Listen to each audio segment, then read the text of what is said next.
Hola, buenos días. ¿Cómo estamos todas? ¿Bien? Espero que todas estemos bien. Estamos muy contentas, agradecidas con Dios por un día más, después de una semana quizás un poquito complicada para algunas por las cuestiones del agua. Gracias a Dios estamos aquí. Quiero agradecer también a los chicos de la alabanza que nos bendicen con sus cantos, que pues quizás ven a traer a sus esposas, algunos no, ¿verdad? Pero es una bendición para nosotros contar con ellos. Muchas gracias, chicos. Y pues vamos a entrar al tema. Nos quedamos en la parte 2, en la parte 1, vamos a ver la parte 2 de este tema que he escuchado algunos comentarios que pues les ha sido bendición en su vida, sobre todo por los callos que estamos pisando, ¿verdad? Por todas las cuestiones que nos estamos dando cuenta y que Dios trae a nuestra vida, a nuestro corazón, y ya también depende mucho de nosotros cómo lo recibimos. Así que antes vamos a orar pidiéndole a Dios que seamos sensibles a su palabra. Te damos gracias, Señor, y con esta palabra quisiéramos que tú hablaras a nuestro corazón. Quisiéramos ser sinceras delante de ti, ser honestas, confesar nuestros pecados, Señor, si estamos ofendiéndote, si estamos pecando contra ti, si estamos pecando con nuestro prójimo, que nos traigas a la luz todo eso que estamos ocultando, ese deseo de querer ser alguien o ese deseo de aparentar ser alguien, de pensar que todo lo sabemos. Señor, nos humillamos delante de ti, confesando, Padre, que te necesitamos, que nunca vamos a ser perfectas, que no lo sabemos todo, pero que te tenemos a ti, que nos haces crecer, Señor. Haznos sensibles a tu palabra y que en nuestro corazón siempre esté el deseo de aclararte y de glorificarte. Te damos gracias, Señor, y nos ponemos en tus manos. Amén. Bueno, repasando un poco acerca del tema pasado, para que nos acordemos más o menos qué fue. En la reunión pasada hablamos, ¿se acuerdan que cuando las mujeres están en la etapa casadera, tienen novio y todo, hacen planes para su boda y todo es muy bonito y se casan realmente muy enamoradas? Nunca piensan, un día me voy a divorciar, eso jamás, ¿verdad? Ni te pasa por la mente, o un día voy a ser infeliz, tampoco, porque en las películas se promueve mucho la felicidad para siempre. Nosotros y la gran mayoría de las mujeres se casan de esa forma, que todo va a ser de color de rosa. Ahora voy a cumplir mi sueño de vivir con mi novio y vamos a ser felices para siempre. Entonces, ¿qué pasa después de que vives, ya no digo un año, a veces pasan unas poquitas semanas que se acaba la luna de miel, incluso en la luna de miel, y vives algunas desilusiones o te das cuenta de que las cosas no son como pensábamos? Hay cosas raras y diferentes que nunca contemplamos y nunca consideramos. ¿Qué pasa entonces con ese amor que se juraron? ¿Qué pasa? ¿Por qué ya no me siento igual? Y en ese tema vimos 3 puntos o 3 categorías que eran en las que caían casi todas las circunstancias si las analizáramos. ¿Por qué pasa eso? El número 1 eran que son egoístas, y eso lo vimos el tema pasado, ¿se recuerdan? Somos egoístas. Número 2, que es lo que vamos a ver el día de hoy, es que están amargadas, y el 3 es que tienen miedo. ¿Sí? 2, amargadas, y 3 es que tienen miedo. Esos 2 puntos son los que vamos a tocar el día de hoy. Hablamos sobre la cultura en la que vivimos, que nos enseña acerca del amor, que está basado en los sentimientos, en el romance, en que todas mis necesidades están satisfechas, en que soy feliz. Eso es lo que nos enseña la cultura, pero la palabra de Dios nos enseña algo muy diferente, que es negarse a uno mismo. Es, ya no vivo yo, ahora vive Cristo y hago lo que a Dios le agrada. Ahora veo por una persona, no tanto veo por mí, y dejo de buscar lo mío. Entonces, la cultura narcisista, que vimos una carta, si se acuerdan, o la cultura hedonista también, la vimos la vez pasada. Así que ahora vamos a ver punto 2 y 3. Comencemos, y yo quisiera voy a mencionarles una lista de preguntas Yo quisiera que ustedes fueran muy honestas con ustedes mismas y que pongan mucha atención a cada una de las preguntas, porque muchas de estas preguntas van a estar basadas en lo que las moderadoras van a hablar con ustedes en unos minutos más. Pongan mucha atención y sean muy honestas y vayan palomeándose ahí igual que la vez pasada, acerca de cómo son, cómo actúan. Pongan mucha atención. Dice, ¿conoces alguna mujer que chismea sobre el esposo y lo difama? Aquí, cuando yo diga la palabra esposo, voy a tratar de no usarla tanto, pero quiero referirme más bien a tu prójimo más cercano, que es el nombre del tema. Para las chicas que son solteras, pues a lo mejor piensen, ¿quién es tu prójimo más cercano? Pueden ser tus papás, pueden ser tus hermanos o con quien tú vivas, con quien normalmente te conoce tal y como eres y con el que siempre tienes discusiones, porque viven juntos, ¿verdad? Ahí sale todo. La verdad es quien te conoce. Entonces, yo puedo decir la palabra esposo, pero no aplica para las solteras o para las viudas, que su prójimo más cercano viene siendo con quien vivan, ¿verdad? O con quien están estrechamente relacionados y que conviven del día al día. Entonces aquí, a ver, ¿conoces alguna mujer que chismea sobre su prójimo y lo difama? Ahí piensen en ustedes y ya piensen si soy o no soy, ¿verdad? La otra, ¿conoces alguna mujer que no está agradecida con su esposo y de todo se queja? 3, ¿alguna mujer para quien todo es sospechoso en cuanto a lo que su marido hace, sin importar que sea algo bueno? El motivo debe de ser malo. Todo es sospechoso. O sea, si hace algo bueno, a mí se me hace que por algo lo hace, para quedar bien. Y quisiera que, aquí les hago la pregunta de esta forma, ¿conocen a alguien? Pero más bien la pregunta pudiera ser, aplicándotela a ti misma, ¿soy yo esa mujer que cuando mi esposo o mi prójimo hace algo bueno, para mí es raro? ¿Por qué lo hace? ¿Es sospechoso? O mujeres que pasan mucho tiempo, ¿eres tú una mujer que pasa mucho tiempo pensando en ti misma? Todo gira en torno a ellas, el hogar, todo es acerca de ellas. Es de que es mi esposo y se siente mal, mis hijos están enfermos, todo es mío, mi casa está sucia. Todo gira, es que me siento así, es que mis hijos se sienten así, es que mi esposo se... Si han visto ese tipo de personas o son ustedes ese tipo de mujeres que todo gira en torno a cómo se siente la mujer. Si está triste, la mujer, toda la familia está triste. Si está enojada, nadie le hable y todos calladitos y todo silencio, porque todo gira en torno a ella. O eres una mujer con una excesiva tristeza. Les ha tocado conocer a personas que con nada se ponen felices. Si van y le hacen un favor, ahorita con la situación del agua y le lleva el agua al esposo, gracias, pues es lo menos que esperaba, ¿verdad? Pues sí. Nunca son agradecidas, pero siempre viven como quejándose, como que yo ya me voy a morir el año que viene. Ese tipo de personas es que normalmente a veces son las personas mayores que dicen, no, pues yo ya que valgo, ya no soy nada, ya nadie me viene a ver. Siempre están tristes. ¿Les ha pasado? ¿Ustedes son así o conocen a alguien así?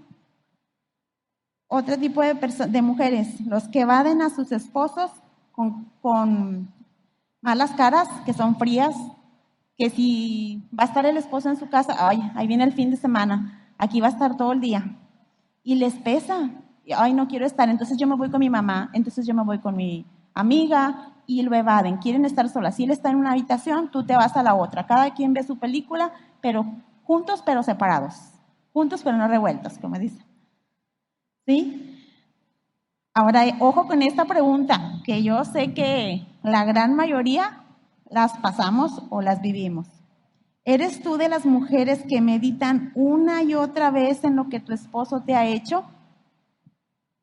¿Eres una de esas mujeres que están piensa ¿cómo me hizo esto? O sea, por ejemplo, estoy lavando los trastes y él está ahí sentado viendo la tele pero ¿por qué no me ayuda? O sea, si ve que yo estoy aquí apurada, ¿por qué no se ofrece para ayudarme? Y hasta coraje te da, ya estás tallando bien fuerte los trastes. ¿Sí les ha pasado algo así? Y luego ya pasó ese tiempo, pero ya es de tarde, ya tú estás haciendo otras cosas, pero todavía lo traes en la cabeza y te ves, no puede ser, ¿cómo pudo ser que me haya hecho eso? O sea, ¿Cómo no se ofrece cualquier persona en su sano juicio? Voy a preguntarle a todos a ver si es algo común. A ver, ¿quién tiene la razón? ¿Si él o yo? ¿Así les ha pasado? Le voy a preguntar a mi hermana, a mi tía, a mis amigas, a ver si es cierto que está mal él o estoy yo. Pero lo hacen con el afán de exhibirlo y de que ellas tienen la razón, de que yo tengo la razón. O eres una de esas mujeres que tras una discusión que tuviste con tu esposo y quizás no lo arreglaste, y ya se quedan dormidos pues porque ya es de muy noche y se carga el sueño, te quedas dormida, pero tú no te puedes quedar dormida porque tú estás pensando toda la noche, toda esa discusión. Y ahora, ¿cómo le voy a hacer? ¿Qué le voy a decir? Mañana que se levante, a lo mejor las que ponen lonche, no le voy a hacer lonche o no va a ser igual el lonche. Y luego él se va al trabajo y tú estás todavía pensando y pensando. Me acuerdo mucho de los ejemplos que decían que los hombres trabajan, no son multitareas. Por decir, los hombres, si tienen unas gavetas de cajones, ellos abren un cajón, atienden ese problema y luego lo cierran. Y luego si abren el cajón del trabajo, se concentran en el trabajo y se olvidan de todo lo demás. Y ya, acaban el trabajo, lo cierran. Hora de ir a su casa, a veces no quieren ir a su casa, pero ni modo, tienen que abrir el cajón porque no hay de otra. Las mujeres somos muy diferentes, a veces tenemos un desorden que abrimos un cajón y abrimos el otro y queremos hacer todo al mismo tiempo, ¿verdad? La llamada, el teléfono y me siento mal y estoy pensando, estoy lavando algo, haciendo un quehacer y todavía pensando en que tu esposo todo lo que te hizo. Él ni en cuenta, él en su trabajo. Pero nosotras, ¿cómo somos? Ahí lo traemos maquinándolo y pensando y acordándote de otras cosas que te hizo en el pasado. Es que esto ya me lo había hecho. No es la primera vez que me lo hace. Le voy a tener que decir que ya me estoy cansando, que ya estoy fastidiada y que no es la primera vez y que él no cambia y así. Se va muy lejos y muy largo todo eso que estamos pensando en ese momento. ¿Eres una de esas mujeres que se queda pensando, no, pues bueno, cuando llegue lo arreglamos? Qué bueno sería. Entonces, ¿te consideras tú una mujer amargada? Hacia el punto que vamos, ¿verdad? Sobre la amargura. Bueno, pues es difícil aceptarlo. Pensamos normalmente que no. Sí, o sea, sí me dolió lo que me hizo, me sentí, pero ya otra cosa es que yo esté amargada. Amargada no estoy. Sí tengo algún conflicto aquí, pero eso se arregla y ya. Y normalmente no nos identificamos como una persona amargada. Pero ¿manifiestas tú alguna de las emociones que mencioné en esta lista de preguntas? Tú misma respóndete. Veamos qué es la amargura. Según la definición, si tú lo googleas y lo buscas en algún diccionario, ¿qué es la amargura? Es un sentimiento duradero de frustración, resentimiento o tristeza, especialmente por haber sufrido una desilusión o una injusticia. Eso es la amargura, un sentimiento profundo de tristeza, muy, muy fuerte, muy excesivo. Y eso se debe después de que sufriste, de que alguien te hizo algo, alguien te menospreció, alguien te ofendió, alguien te hizo menos, o alguna injusticia que hayas vivido. Después viene ese sentimiento de amargura. Pero el autor de Hebreos lo dice de esta forma. Vamos a ver Hebreos 12:15. ¿Cómo lo expresa aquí? Mirad bien, no sea que alguno deje de alcanzar la gracia de Dios, que brotando alguna raíz de amargura os estorbe y por ella muchos sean contaminados. Eso viene en Hebreos 12:15, dice, no sea que alguno deje de alcanzar la gracia de Dios, que brotando alguna raíz de amargura os estorbe y por ella muchos sean contaminados. En el contexto de este texto en los Hebreos está hablando acerca en el contexto de la iglesia, y que muchas veces en el trabajo para el Señor, cuando están trabajando juntos, uno de ellos algunas veces es de los que se cansan y dicen, no, pues ya me cansé, o sea, ya no le echa tantas ganas o ya no persevera en las cosas de Dios, en el trabajo de Dios, y entonces él empieza a manifestar eso Y muchos son contaminados en el sentido de que muchos empiezan a verlo de esa forma y no valorar las cosas de Dios, lo dejan así. Y lo podemos aplicar al ejemplo de Esaú cuando despreció la bendición de Dios. No sé si recuerdan, cuando vendió su primogenitura por un plato. Él despreció ahí la gracia de Dios, no lo valoró, lo tuvo en poco. Y aquí la palabra de Dios nos dice, no sea que dejando de alcanzar la gracia, brotando alguna raíz de amargura, nos estorbe. Cuando nosotros tenemos amargura o decidimos tener esa amargura, porque a fin de cuentas es una decisión que nosotras tomamos, es como estar rechazando la gracia de Dios, es menospreciar. Entonces, aquí no nos debería de sorprender por qué lo dice de esta forma, una raíz de amargura, y podría parecerse mucho el ejemplo a el ciclo de vida de una planta. ¿Cómo es el ciclo de la vida de una planta? Pues tú siembras y luego brota y luego se alimenta, crece, madura, da frutos. Ahí el momento en que da frutos es cuando somos contaminados, porque la amargura no es algo que se queda ahí, sale, tarde que temprano se ve, se nota. Entonces eso es algo que debemos de tener muy en cuenta, qué es lo que sucede con ese sentimiento tan profundo que guardamos en nuestro corazón, que lo dejamos, qué es lo que pasa después. No lo podemos ignorar, que da fruto, llega su momento en que da fruto y muchos son contaminados por ese fruto. Ahora veamos qué es lo que dicen las Escrituras acerca de la lista que acabamos de mencionar.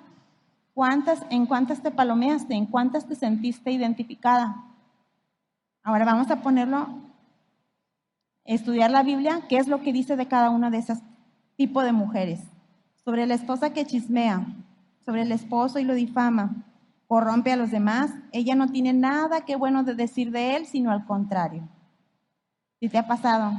Ya entrando en confianza y todo, platicas con una mujer, no, es que mi esposo se la baña porque no me ayuda en nada, o empieza a decir, es que no, hombre, es que él no sabe hacer nada, o es que él solo piensa en él y nada más va a trabajar y viene y a dormir. Y él quiere que todo el mundo le haga caso y que todo el mundo la atienda. Ese tipo de comentarios o muchos otros comentarios que suceden cuando las mujeres no tienen nada que bueno que decir, si no tienen algo que decir, pero tampoco se quedan calladas, tienen que decir algo. Y ahí es cuando lo exhiben, ahí es cuando lo difaman, porque es un problema no arreglado. Ella debió haber aplicado Mateo 18 ahí, ¿verdad? Para las que somos cristianas sabemos de qué se trata y no andar regando esa información. Pero ¿qué dice la Biblia? ¿Qué nos advierte? En Filipenses 2:14 dice, haced todo sin murmuraciones ni contiendas. Para las que somos hijas de Dios, creemos en Dios y nos aferramos a su palabra, no vamos a creer nada más lo que nosotros pensamos que es justo. Tenemos que ponerlo a la luz de las Escrituras, que dice, sin murmuraciones de ningún tipo. Para la esposa que todo es sospechoso, que juzga todos los motivos y todo es malo para ella, cualquier cosa, por mínima que sea algo bueno, para ella eso es malo. Esa motivación es que lo hizo porque le conviene, no por mí, no por hacer algo bueno. En Juan 7:24 dice, no juzguéis según las apariencias, sino juzgad con justo juicio. Pero nosotras somos muy prejuiciosas.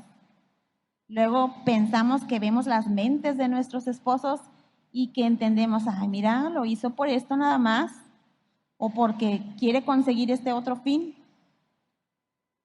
Y eso está mal de nuestra parte ser prejuiciosas, porque no lo sabemos todo, eso lo tenemos que reconocer. No conocemos, ni a nosotras mismas nos conocemos, mucho menos a nuestros esposos, que son otro mundo, ¿verdad? En su mente.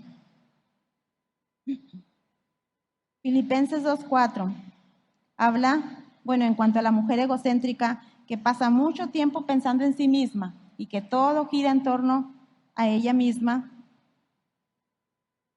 y a todo lo que le han causado, dice Filipenses 2:4, no mirando cada uno por lo suyo propio. Y eso pues es el tema que vimos la vez pasada, que profundizamos.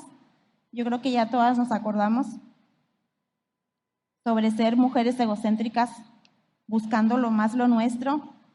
A veces sabemos mucho de Biblia, a veces buscamos encontrar doctrina que nos ayude acerca, por ejemplo, de la historia de la iglesia, de la reforma, pero ¿qué hay de nosotros? Nuestra forma de ser y de vivir, las cosas que pensamos, las cosas que hablamos, no las analizamos. Nos conocemos, a veces Dios nos permite conocernos un poco más cuando estamos enojadas, cuando estamos frustradas, cuando estamos desanimadas. ¿Qué es lo que hacemos? ¿Qué es lo que decimos? ¿A quién nos acercamos para buscar un consejo? Ahí es cuando Dios nos permite conocernos un poco más, porque para nosotras, según nosotras, somos bien buenas, somos misericordiosas y somos muy piadosas, pero Dios nos enseña y nos hace cometer tantos errores, y gracias a Dios que nos da la oportunidad de conocernos y darnos cuenta que somos pecadoras, que lo necesitamos, que su gracia es un regalo para nosotros inmerecido y que a veces no lo valoramos y lo rechazamos. En cuanto a la mujer que muestra una excesiva tristeza, que ya no hay ninguna fuente de alegría, no hay ninguna motivación para seguir adelante, subsisten nada más, sobreviven, van pasando el día, están en constante a veces depresiones y si te das cuenta es que no me vienen a ver. Cuando hijos, por ejemplo, conocen a mujeres que son de ese tipo, que sus mamás viven, quizás ya se separaron, ya ellas hicieron su vida y las señoras dicen, es que ya no me vienen a ver mis hijos, ya. Bueno, entonces ahí yo sé que debe de ser algo muy triste, sí, pero nosotras que somos cristianas, nuestra dependencia está en el Señor y nuestro gozo viene del Señor, no de nuestros hijos, no de quienes nos rodean. Es difícil aceptar eso, pero siempre tenemos que estar conscientes de que un tiempo están con nosotros nuestros hijos y un día van a crecer y se van a ir y tenemos que ayudarlos y enseñarlos a ser independientes. Pero bueno, estoy hablando de una tristeza específicamente que sienten y que por lo regular se da en las personas mayores, que ya se fueron sus hijos y ya no hay esperanza. Y a pesar de que viven con sus esposos, no son felices completamente como cuando eran novios. Dices, bueno, van a volver a ser novios otra vez y ya no es igual, ya no es lo mismo, porque ahora ellos quisieran regresar al tiempo y estar con sus hijos otra vez. Y eso les causa mucho conflicto y muchas emociones y demandan, no nada más se sienten tristes, sino que demandan. Y a veces cuando las mujeres están así tristes, pues menos sus hijos quieren ir porque dicen, no, mi mamá me va a decir todo lo que no hice. Mi mamá me va a decir, en vez de recibirme con una sonrisa en su boca, se va a quejar y menos van. O sea, ese es un círculo vicioso. Y ojo, porque todo esto lo vamos a vivir nosotras cuando estemos más grandes, ¿verdad? No nada más con nuestras mamás lo vemos. ¿Qué dice sobre eso? 2 Corintios 7:10. Porque la tristeza que según Dios produce arrepentimiento para salvación, de que no hay que arrepentirse, pero la tristeza del mundo produce muerte. Hay dos tipos de tristeza, pero por lo regular la que yo estoy hablando es la tristeza que no viene de Dios, porque la tristeza que viene de Dios te ayuda a crecer, te ayuda a acercarte más a Dios, te ayuda a valorar más su gracia. Y la otra es la que destruye, la que te causa la muerte y la que muchas veces hasta te causa enfermedades físicas.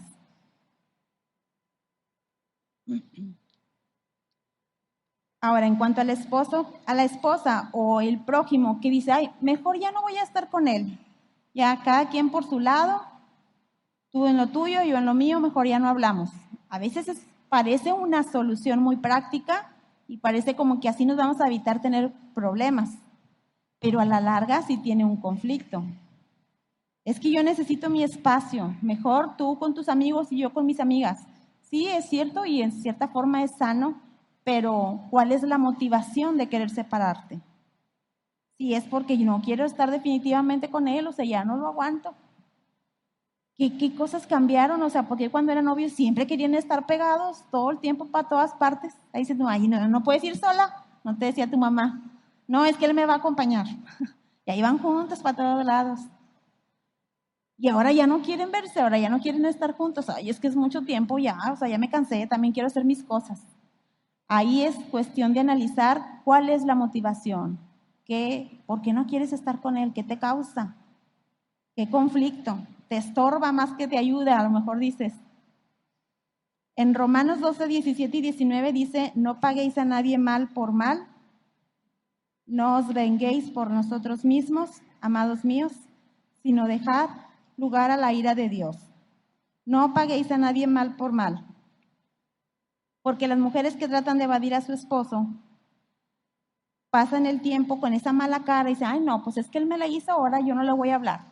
Y es muy sabido que nosotras las mujeres hablamos mucho con nuestros gestos y nuestra cara. ¿Estás enojada? No. Y pues ya saben que sí, ¿verdad? En realidad es un sí. Pero aparte somos mentirosas y decimos que no. Es un pecado también. Y a veces lo vemos como que, ay, normal. Y luego tratamos de explicarles y justificar, mira, cuando esté enojada y yo te digo que no, en realidad es sí. ¿Por qué?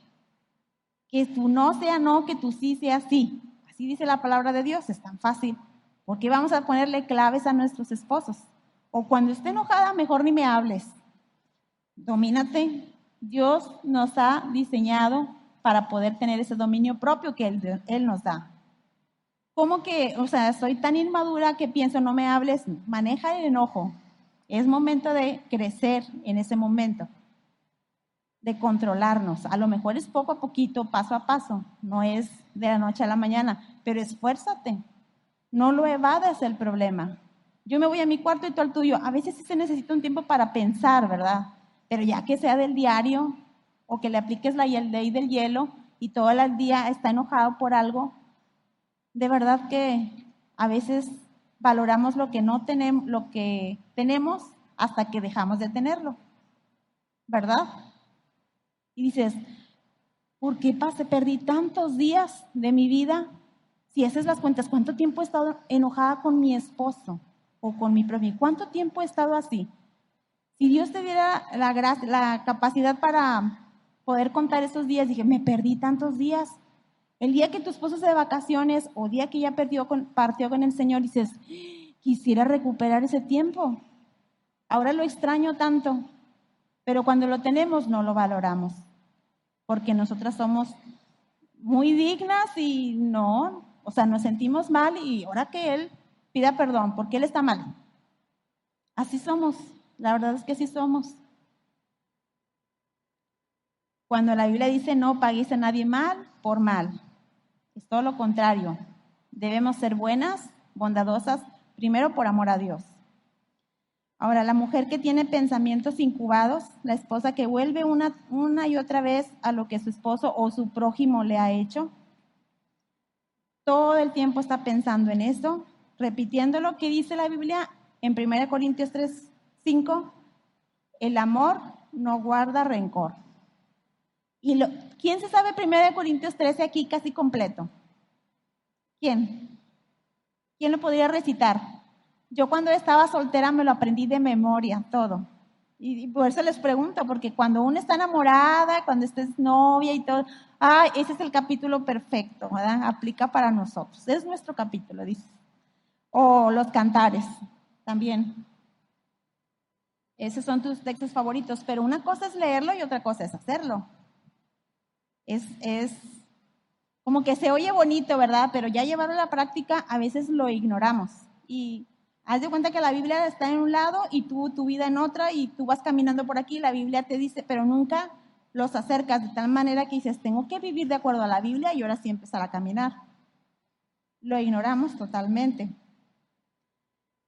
Entonces, podemos concluir que la amargura es uno de esos pecados tan grandes que están en nuestro corazón, que no se ven, pero que tarde o temprano dan frutos.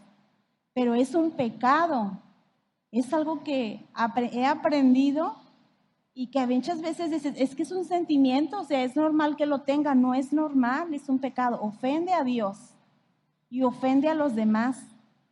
El que yo lo tenga aquí, quizás no se note, nadie me lo va a recriminar, nadie me lo va a echar en cara, nadie lo va a exhibir, pero es un pecado muy grande que afecta no nada más a ti, afecta a los que te rodean.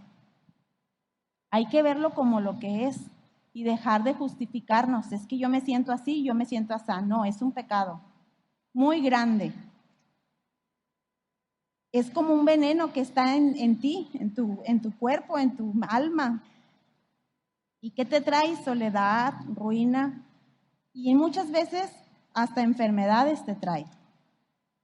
He escuchado así de algunos doctores que dicen que puede ser artritis, que desbalances hormonales, todo ese tipo de cosas. Hay que analizarnos, ¿verdad? Primero, ver qué es lo que está en nosotros. A veces son más graves ese tipo de cosas que la cuestión física y no le ponemos atención.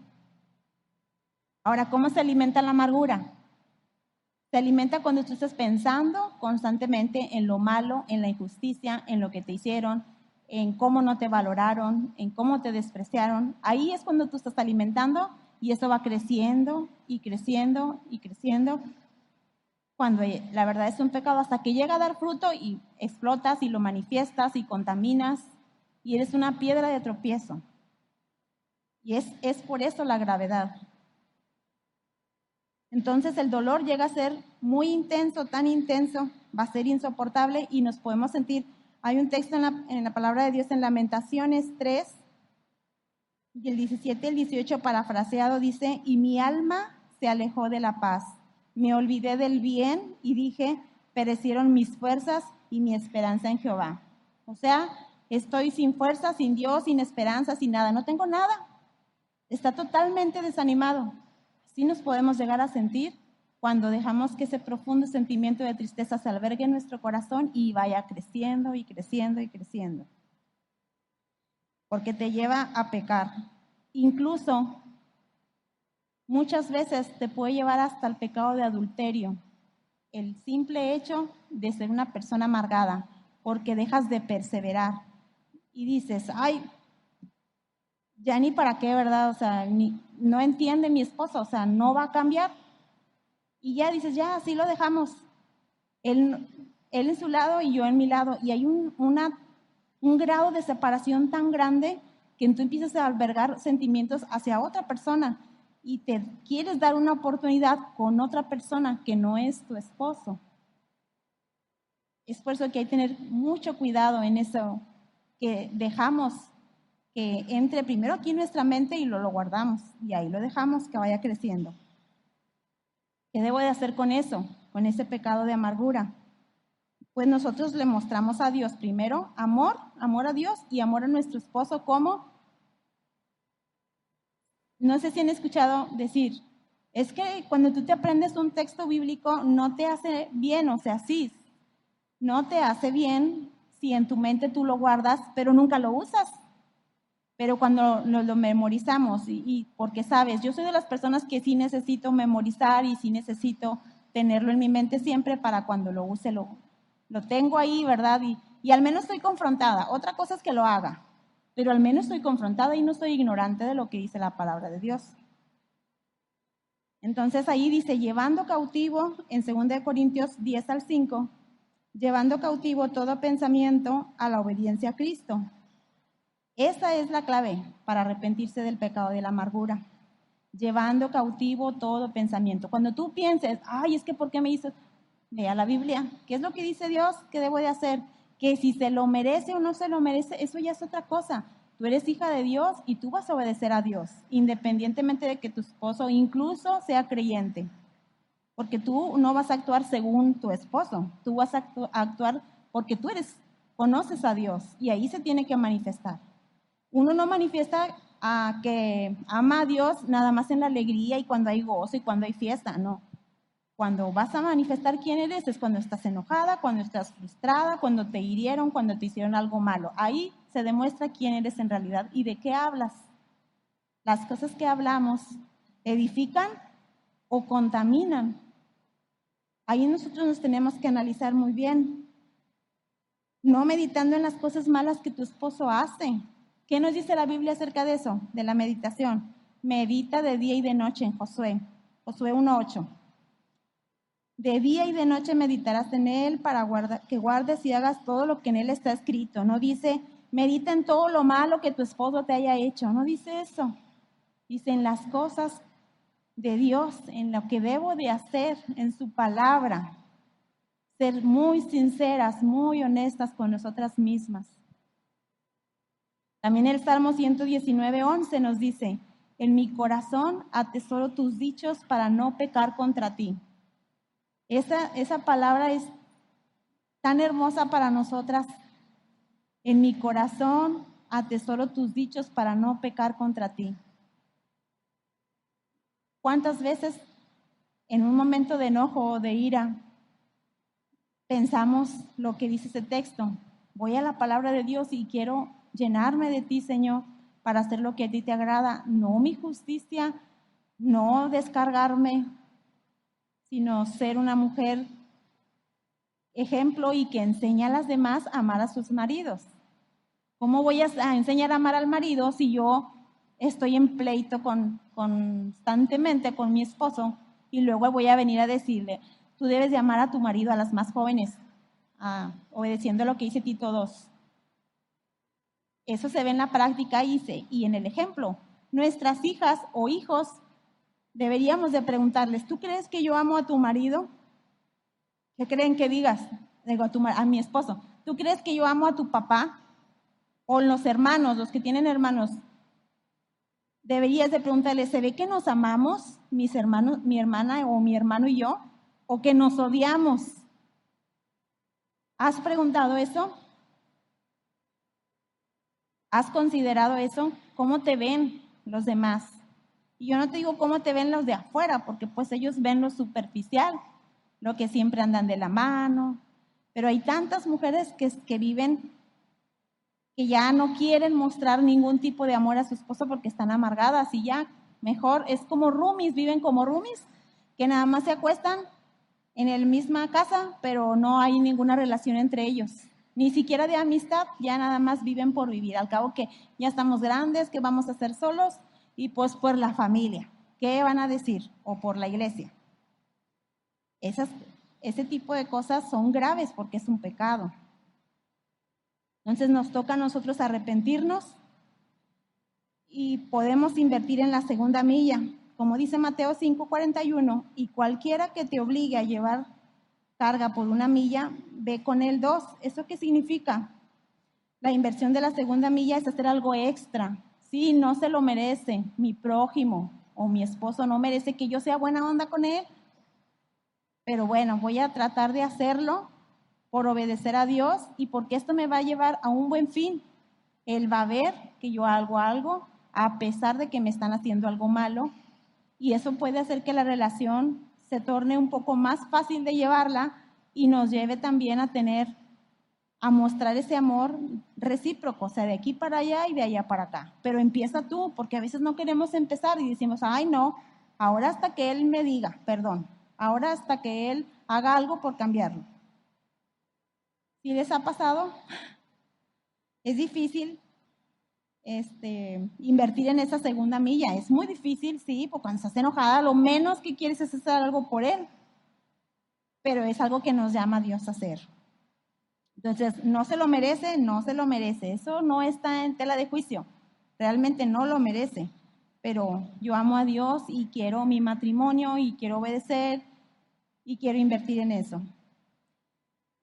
En Efesios 4:31 dice, quítese de vosotros toda amargura, enojo, ira, gritería, maledicencia y toda malicia. Quítese de vosotros toda amargura. Esa es la clave, el tema que estamos viendo hoy. Es un pecado. Y el punto número 4 que les mencionaba, que por qué se acaba el amor, la 1 era por el egocentrismo, porque somos egoístas, la número 2 era por la amargura y el número 3 es el temor. No sé si les ha pasado que no quieren expresar amor a su esposo. Y yo lo digo un poquito más hacia mujeres que ya tienen, no sé, a lo mejor más de 10 años casadas. Y ya no es igual que antes, o sea, ya como dicen, la chispa se acabó, ya no, ¿para qué? Pero a veces es un caparazón que se forma y dice, no, porque luego después él me va a herir a mí, él me va a lastimar, él se va a aprovechar de mí, porque yo le muestro amor. O me van a decir, qué ridícula, ya estás grande. He escuchado comentarios también que dicen, no, nosotros ya tenemos 60 años los dos y se burlan de nosotros porque nos damos un beso delante de la gente. Dicen que ya para qué, si ya están más para allá que para acá. ¿Sí les ha escuchado eso? Es cierto, pero digo, es un ejemplo para nosotros. También he visto casos positivos que les toman foto a viejitos que están juntos tomándose un café o que él está haciendo un gesto bonito con su mujer. Y hay quienes sí lo valoran. Muchos dicen, ay, o sea, qué asco. No quiero. Ay, ya esos señores, ya, ¿por qué hacen eso? Qué ridículos. Y a muchas veces las señoras grandes o señores les da vergüenza y por eso no lo hacen. Ya no, eso dicen que eso ya se acabó. No, tú puedes ser un matrimonio ejemplar, amando a tu marido a pesar de todos los años que viven juntos. Eso significa que han pasado muchas cosas, que se han soportado, que han perdonado. Eso podría ser un ejemplo para las parejas más jóvenes, de que hay una esperanza de que sí se puede vivir juntos para toda la vida. Muchas veces no lo quieren expresar. Puede ser por temor a ser lastimadas o puede ser por temor a ser ridiculizadas o que se burlen. Entonces, ¿qué significa cuando tú tienes temor? ¿Por qué es? Si vemos en las Escrituras, como el ejemplo que les estaba dando para arrepentirse es, ve a la Biblia a ver qué dice y confróntate a ti misma, llevando cautivo todo pensamiento a la obediencia a Cristo. Salmo 27, 1, 3. Jehová es mi luz y mi salvación. ¿De quién temeré? Jehová es la fortaleza de mi vida. ¿De quién he de atemorizarme? Cuando se juntaron contra mí los malignos, mis angustiadores y mis enemigos, para comer mis carnes, ellos tropezaron y cayeron. Aunque un ejército acampe contra mí, no temerá mi corazón. Aunque contra mí se levante guerra, yo estaré confiado. Palabras del rey David, Jehová es mi luz y mi salvación. ¿De quién temeré? ¿A quién quiero agradar? No es a las personas que están a mi alrededor. Siempre debe ser primero a Dios. Él me ve donde quiera que yo estoy, en todas partes, y esa debe de ser mi ocupación, agradar a Dios en todo tiempo, conocerle a través de su palabra, y cuando yo tenga unos mal pensamiento, siempre llevarlo cautivo a la obediencia de Cristo, que es lo que dice la palabra de Dios, confrontarla y actuar conforme. Ahora sí que hay que mostrar que somos cristianas, hay que mostrar a nosotras mismas primero y sujetarnos y no dejarnos llevar por nuestros sentimientos, nuestras emociones, sujetas a Cristo, a la voluntad de Dios. Aunque nos cueste, el dominio propio es parte de la madurez en una mujer cristiana. Entonces, hasta ahí concluimos el tema. Vamos a seguir hablando ahorita con las moderadoras acerca de esto. Pero les pido por favor que sean muy honestas ahorita que hablemos ahí en los equipos. Muchas gracias.